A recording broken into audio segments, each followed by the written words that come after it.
علامہ اقبال علیہ رحمہ فرماتے ہیں کہ میں گھر آیا اور ہمارے گھر کے سامنے ایک سائل کھڑا تھا.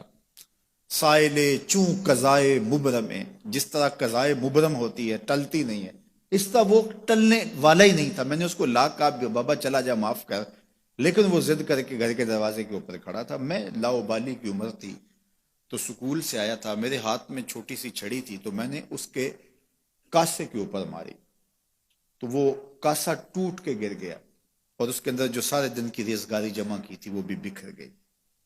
تو کہتے ہیں کہ وہ ریزگاری اکٹھی کرنے لگا اور میرے والد شیخ نور محمد اندر سے کہیں دیکھ رہے تھے تو وہ باہر آئے. انہوں نے وہ ریزگاری اکٹھی کر کے اس کو دی اور اس کو اور پیسے دیے اور اس سے معذرت کی اور اس کو رخصت کیا اور مجھے بازو سے پکڑ کے اندر لے گئے. اقبال کہتے ہیں میں نے ساری زندگی اپنے والد گرامی کو یوں بلک بلک کے روتے نہیں دیکھا تھا.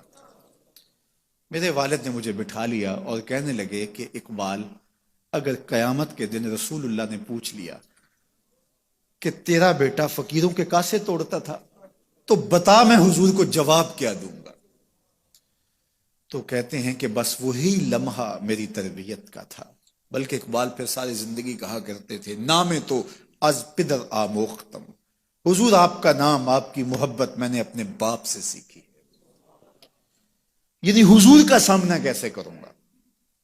اور پھر یہ اقبال کے کلام میں آخر تک یہ چیز آتی ہے کہ کیسے حضور کا سامنا ہوگا.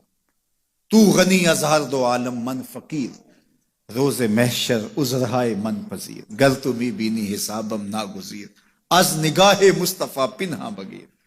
اقبال بھی پھر آخر میں دعا کرتے ہوئے اللہ کی بارگاہ میں عرض گزار ہوتا ہے، مالک تو غنی ہے، میں تیرا فقیر بندہ ہوں، تو مجھے یوں ہی معاف کر دے، میرا حساب نہ لینا. لیکن اگر میرا حساب لینا بڑا ضروری بھی ہوا تو یہ مہربانی کرنا حضور کے سامنے نہ لینا، میں حضور کو کیا منہ دکھاؤں گا. تو یہ فکر ملی کہاں سے؟ یہ باپ کی تربیت سے ملی، یہ ماں کی آغوش سے ملی. تو یہ ماں باپ کی ذمہ داری ہے کہ بیٹا جب کسی کا دل توڑے، جب کسی سے زیادتی کرے تو باپ وہیں اس کا راستہ روکے. اور ایک فقیر کا لا ابالی پن کے اندر کاسا توڑ دیا اور باپ نے پھر ایسی تربیت کی کہ اقبال ساری زندگی لوگوں کے دل جوڑتا رہا، ساری زندگی بتاتا رہا کہ انسان کی اصل صورت کیا ہوتی ہے. دل نہیں شاعر کا ہے کیفیتوں کی رستخیز، کیا بتاؤں کہ درون سینہ کیا رکھتا ہوں میں، در غم دیگر بسوزو دیگر آرا ہم بسوز، گفت مت روشن حدیث گر توانی دار ہوش، کہہ گئے ہیں شاعری جزویست از پیغمبری، ہاں سنا دے پڑھ کے ان کو پیغام سروش.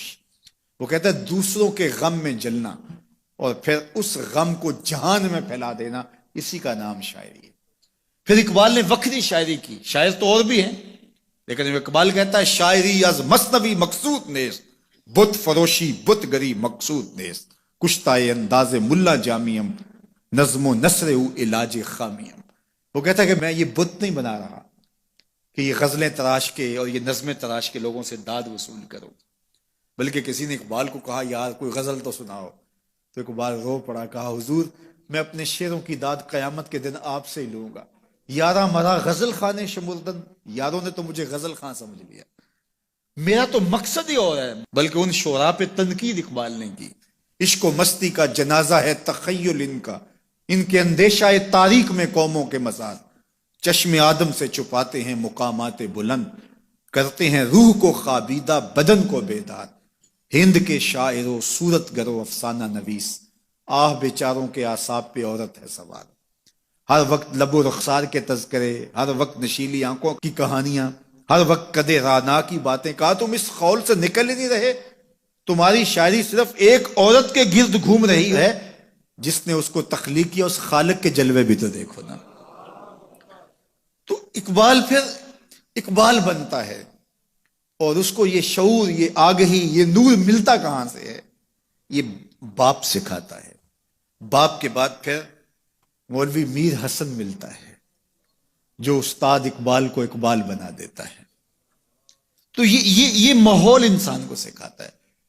تو میں اور آپ دیکھیں کہ ہم اپنی اولاد کو کیا دے رہے ہیں.